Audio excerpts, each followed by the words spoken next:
오늘 우리에게 주시는 하나님의 말씀은 신약성경 에베소서 1장 20절로부터 23절까지 말씀이 되겠습니다. 신약성경 311면에 있습니다.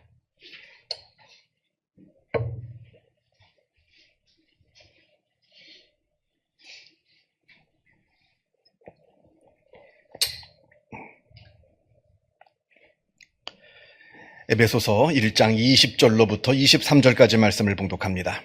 이 계시의 말씀을 봉독할 때에 살아계신 하나님의 음성을 다 함께 들으실 수 있기를 바랍니다. 그의 능력이 그리스도 안에서 역사하사 죽은 자들 가운데서 다시 살리시고 하늘에서 자기의 오른편에 앉히사 모든 통치와 권세와 능력과 주권과 이 세상뿐 아니라 오는 세상에 일컫는 모든 이름 위에 뛰어나게 하시고 또 만물을 그의 발 아래 복종하게 하시고 그를 만물 위에 교회의 머리로 삼으셨느니라. 교회는 그의 몸이니 만물 안에서 만물을 충만하게 하시는 이의 충만함이니라. 아멘. 여러분 혹시 복권을 사보신 적이 있으십니까? 일확천금을 꿈꿔서라든지 아니면 그저 재미삼아서 그렇대 아무튼 무슨 이유인지 몰라도 아무튼 복권을 사보신 적이 있으십니까? 그런데 여러분 복권에 당첨이 되어서 제가 이제 얼마인지 모르겠어요. 얼마인지 받는지 모르겠습니다만 수십억 아니면 수백억의 일확천금을 얻었다고 칩시다. 그런데 그게 과연 나에게 행복을 가져다 주는 그런 좋은 일이겠습니까? 아니면 내 인생을 돌이킬 수 없는 파멸로 이끄는 불행의 씨앗이겠습니까? 통계에 의하면 복권에 당첨이 된 사람들 중에 약 70%가 결국에 파산을 하고 만다 합니다. 그것도 2년 안에. 2년 안에 복권 당첨자의 70%가 파산을 하게 된다 합니다. 아니 그 은행에만 갖다 놔둬도 맡겨놔도 그 이자를 받아서도 평생 쓰고는 남을 겁니다. 가만히 그 돈 그냥 은행에 놔둬서 이자만 받아도 평생을 쓰고도 남을 돈인데 무려 그 많은 돈을 얻고서도 그 사람들의 70%의 사람들이 단 2년 만에 완전히 파산을 하고 만다 합니다. 일본의 이제 금융 전문가인 이즈미 마사토라고 하는 분이 쓴 부자의 그릇이라고 하는 책이 있습니다. 이 책을 보면 복권에 당첨된 사람들이 어떻게 파산에 이르게 되는지 그 과정을 아주 재미있게 설명을 합니다. 제가 그 전에 한번 여러분께 묻습니다. 여러분이 만약에 복권에 당첨이 되었다. 그래서 수십억 아니면 수백억 원의 돈을 내가 받게 되었다. 여러분은 그 돈을 가지고 무엇을 할 생각이십니까? 한번 짧지만 여러분 한번 생각을 한번 해보시고 상상을 해보시길 바랍니다. 이 이즈미 마사토 이분에 따르면 대부분의 복권 당첨자들은 복권에 당첨이 되자마자 가장 먼저 하는 일이 그동안 다니고 있던 직장에 사표를 내는 일이라 합니다. 이제는 돈이 필요 없거든요. 직장 다닐 필요가 없거든요. 직장에 다니지 않아도 내가 쓸 돈이 충분하게 있으니까 제일 먼저 하는 일이 직장에 사표를 낸다 합니다. 힘들게 더 이상 직장에 다니지 않아도 됩니다. 그 업무 스트레스, 또 꼴보기 싫은 상사, 지긋지긋합니다. 멋있게 사표를 탁 내면서 시작한다 합니다. 그리고 복권이 당첨이 된 사람들이 그 다음으로 하는 일이 넓은 집을 사기도 하고 아니면 비싼 차를 사기도 하고 초호화 세계 여행, 크루즈 여행 같은 거 있잖아요. 여행을 다니기도 하고 그렇게 처음 몇 달 동안은 신이 나서 돈을 쓰게 된다 합니다. 자, 그런데 그렇게 돈을 쓰고 나면 돈이 확 줄어 있습니다. 물론 아직은 충분히 많죠. 굉장히 많습니다만 그러나 그래도 처음에 받은 돈에 비하면 돈이 확 줄어 있습니다. 자, 그런데 이때부터가 문제라 하는데 이때부터라도 정신을 차리고 좀 씀씀이를 줄이면 아무 문제가 없습니다. 그럼에도 불구하고 아직도 돈이 많습니다. 그런데 이미 돈의 씀씀이는 늘어날 대로 늘어나 있습니다. 이걸 줄일 수가 없어요. 이미 돈을 지금 막 쓰고 있기 때문에 이 돈 씀씀이를 줄일 수가 없습니다. 그래서 돈은 점점 더 줄어들게 되어 있습니다. 이때 불안한 마음이 생기게 되는데 이때 대부분의 사람들이 절대로 하지 말아야 할 일을 하게 된다 합니다. 바로 사업에 손을 대는 겁니다.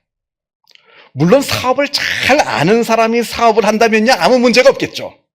그런데 사업은 전혀 모르는 사람이 그저 남들 말에, 사기꾼 말에 돈을 쉽게 벌 수 있다, 여기에 투자만 하면 돈을 쉽게 벌 수 있다 하는 말을 듣고 무리한 사업에 투자를 해가지고 그나마 가지고 있는 돈 다 날려먹고 완전히 쫄딱 망하게 된답니다. 이게 바로 복권에 당첨이 되어서 망하는 사람의 공식이라고 합니다. 한번 생각해 보세요. 이미 직장은 다 때려쳤어요. 진작에 때려쳤습니다. 다시 돈을 벌려고 해도 돈을 벌 데도 없습니다. 또 재기하고자 해도 그 재기하고자 하는 그 의욕조차도 다 상실해버리고 말았습니다. 완전히 거지꼴이 되어서 거리에 나앉습니다. 복권 당첨자의 70%가 이렇게 되는데 이게 딱 이렇게까지 걸리는 시간이 2년이라 합니다. 2년 안에 완전히 다 망한다고 합니다. 그래서 이 책은 부자가 되려고 하기 이전에 먼저 부자가 될 만한 그릇이 되어라, 이렇게 조언합니다. 사람마다 다 자기가 쓸 수 있는, 내 돈을 사용할 수 있는 능력치가 다 다르다고 합니다. 내가 돈을 사용할 수 있는 그 능력에 맞게 돈이 나에게 들어오면 그 돈은 물론 당연히 복이죠.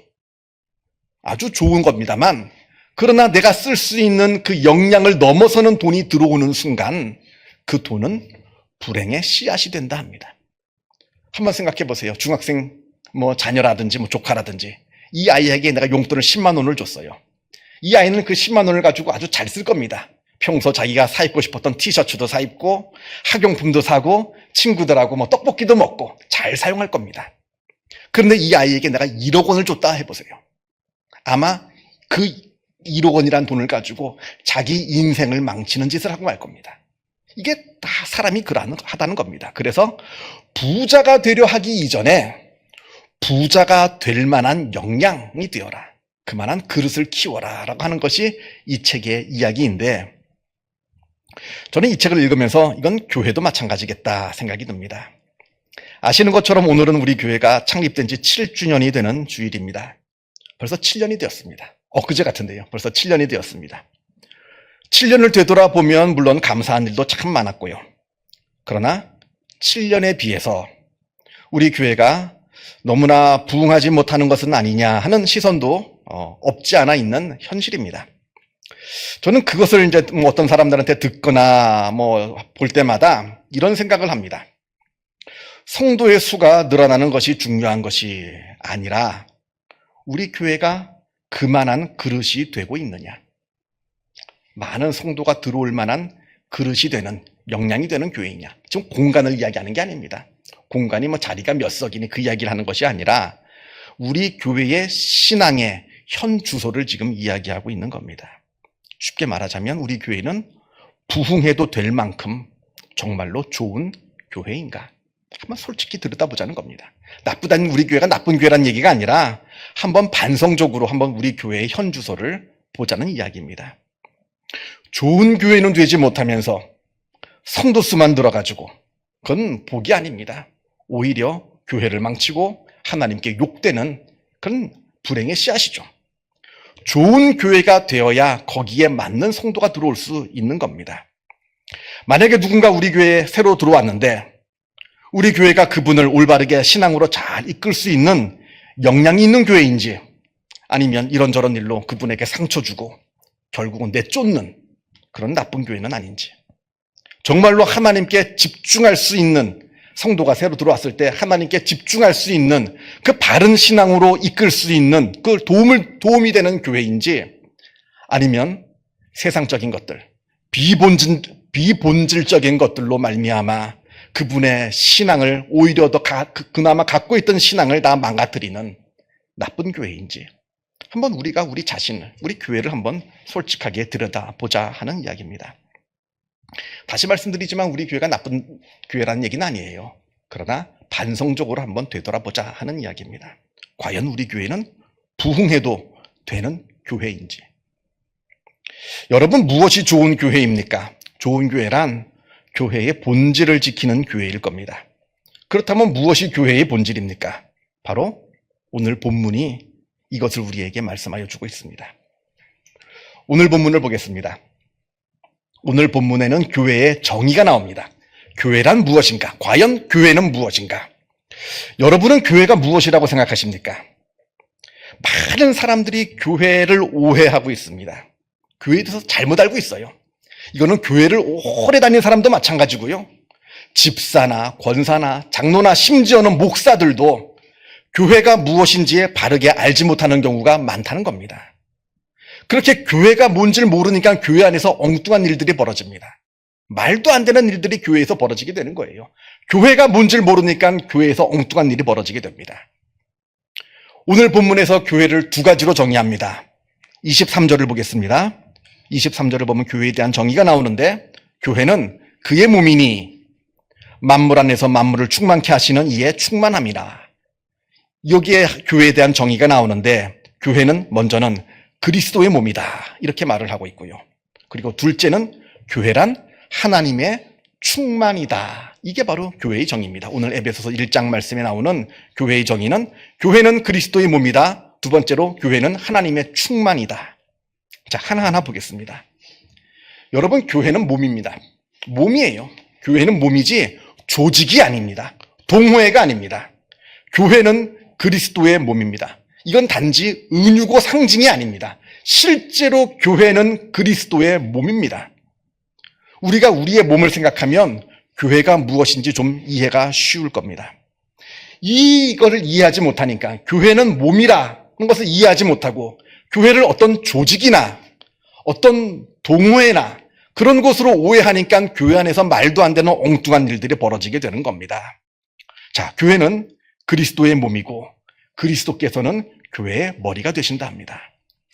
그리스도께서 교회의 머리가 되신다라고 하는 것은 교회는 그리스도의 통제를 받는다는 뜻입니다. 우리 안에 여러 신체 기관들이 있잖아요. 이 모든 신체 기관들은 두뇌, 이 머리의 통제를 받게 됩니다. 이 머리의 통제를 받지 않는 이 신체 기관은 제대로 작동할 수가 없습니다. 꼭 심장이 뛰는 것도 우리가 의식하진 않지만 그러나 어찌되었든 간에 우리 두뇌의 영향을 받는 거예요. 다 모든 것들이 다 그러합니다.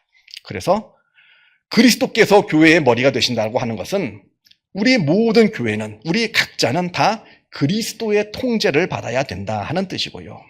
그리고 우리 몸 안에는 여러 신체 기관이 있듯이 교회 안에는 각 서로 다른 성도들이 각자의 이 교회의 신체 기관의 역할을 하는 그러한 각 지체들이라 하는 겁니다. 여러분 한번 생각해 보세요. 우리 몸에 각 신체 기관이 있는데 이 신체 기관이 각자 자기가 맡은 역할을 잘 감당해야 몸이 건강합니다. 우리 신체 기관 중에서 어느 한 부분이라도 자기의 역할을 감당하지 못하면 그건 절대로 그 신체 기관 하나의 문제가 아니에요. 전체 몸의 문제가 됩니다. 예를 들어서 간이 있습니다. 간이 자기 역할을 감당하지 못해요. 그러면 그건 간 하나의 문제가 되는 게 아닙니다.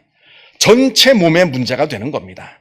마찬가지로 우리 교회 안에 각자의 여러분들이 갖고 있는 역할들이 있는데 그 역할들을 감당할 때 우리 교회는 전체적으로 건강한 교회, 좋은 교회가 됩니다.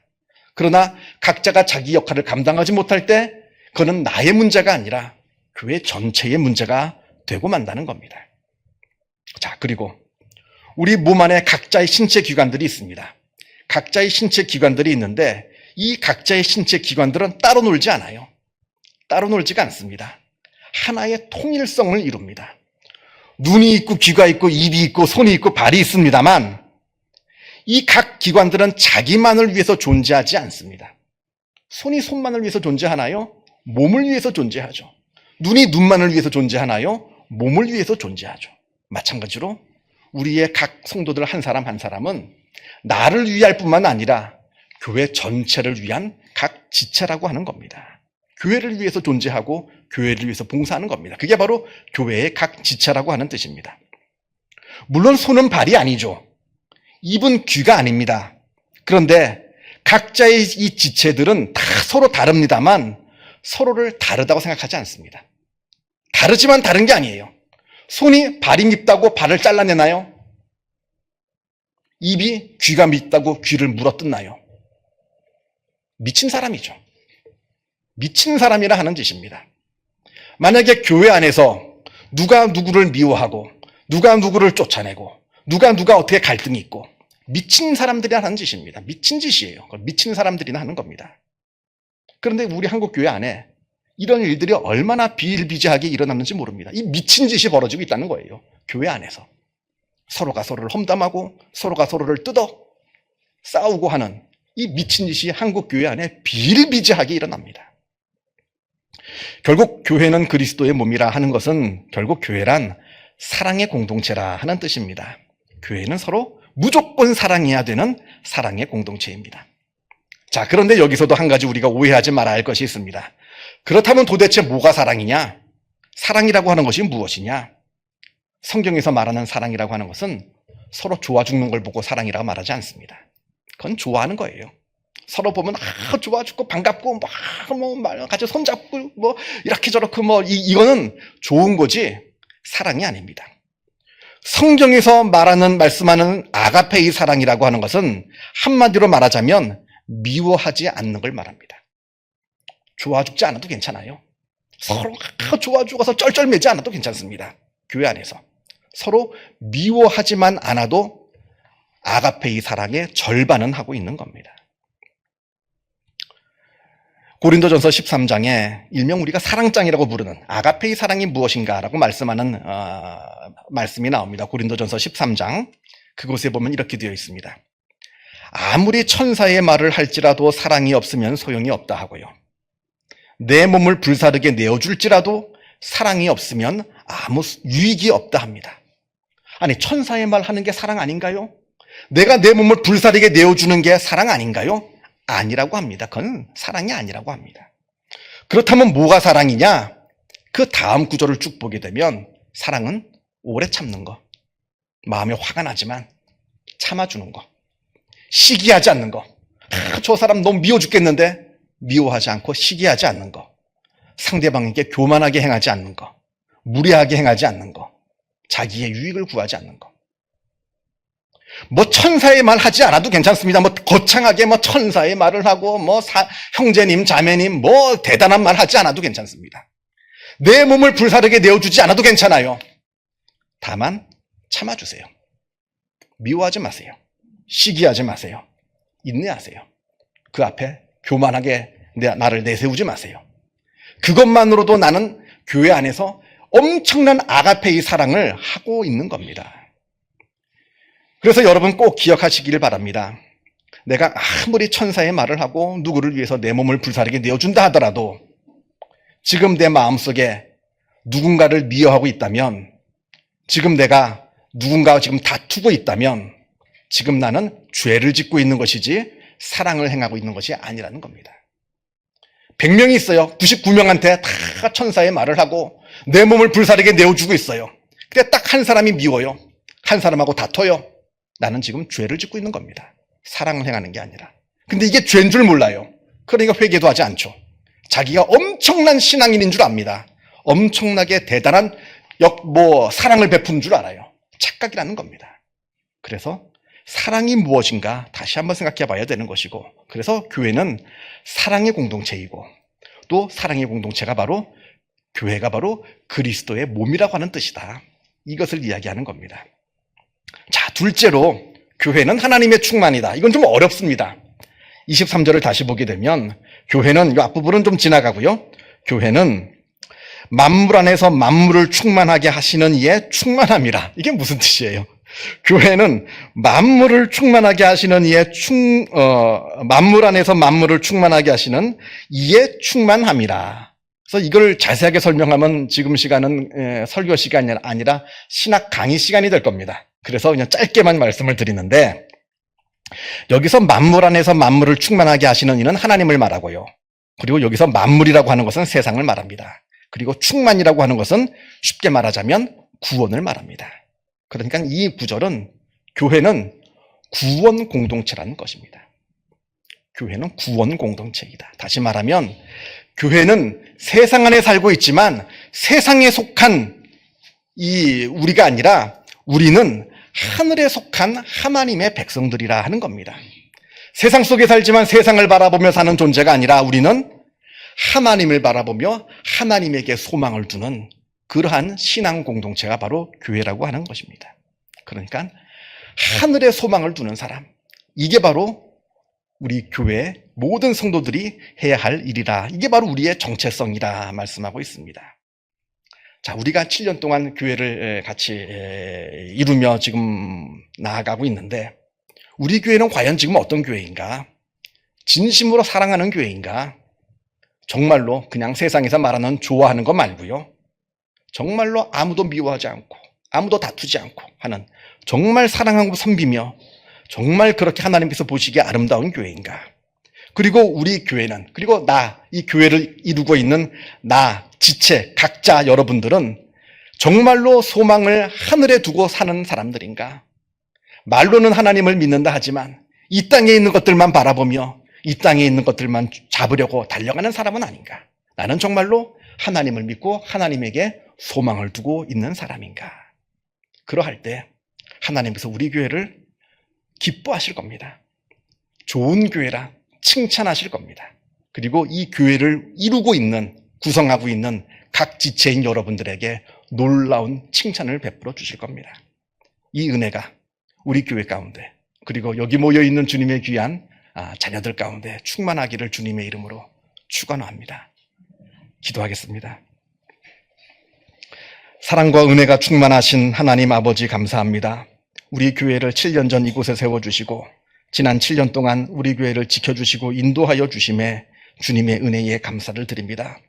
그러나 7년 동안의 우리 교회의 모습을 우리가 되돌아보며 하나님 앞에 부끄러운 마음으로 우리 자신을 되돌아봅니다. 우리 교회는 과연 하나님께서 기뻐하시는 교회인지, 정말로 우리 교회는 그리스도의 몸인지, 이 교회를 이루고 있는 각자 성도 각자들이 자신에게 맡겨진 역할들을 잘 감당하고 있는지, 또 우리 자신이 정말로 서로가 서로를 사랑하고 섬기고 있는지, 그리고 하나님을 바라보며 천국의 소망을 두면서 나아가는 참된 교회인지 되돌아보게 하여 주셔서 우리 교회가 하나님께서 보시기에 더욱더 기뻐하실 만한, 칭찬하실 만한 복된 교회가 되게 하여 주옵시고, 지금까지 교회를 위해서 수고하시고 기도하신 주님의 귀한 종들 한 분 한 분 주님께서 기억하여 주시어서 그 삶 가운데 하나님께서 복 내려 주시고 은혜 베풀어 주시는 놀라운 은혜가 있게 하여 주옵소서. 감사드리오며 이 모든 말씀 우리 주 예수 그리스도 이름으로 기도하옵나이다. 아멘.